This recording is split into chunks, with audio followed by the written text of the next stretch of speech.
ಅಯ್ಯೋ ಪಾಪ, ಮಯೂರ್ಗೂ ಮೋಸ ಮಾಡ್ಬಿಟ್ಲು.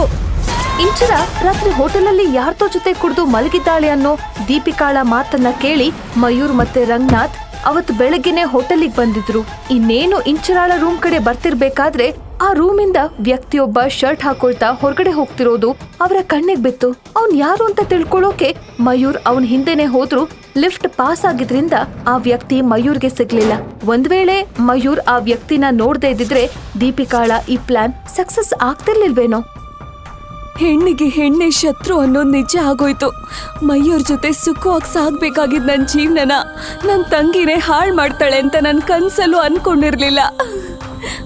ಆಮೇಲೆ ನಡೆದಂತ ಎಲ್ಲಾ ಘಟನೆಗಳು ದೀಪಿಕಾ ಮತ್ತ ಅವಳ ತಾಯಿ ಮಾಡಿದಂತ ಪ್ಲಾನ್ ತರಾನೇ ನಡೆದವು.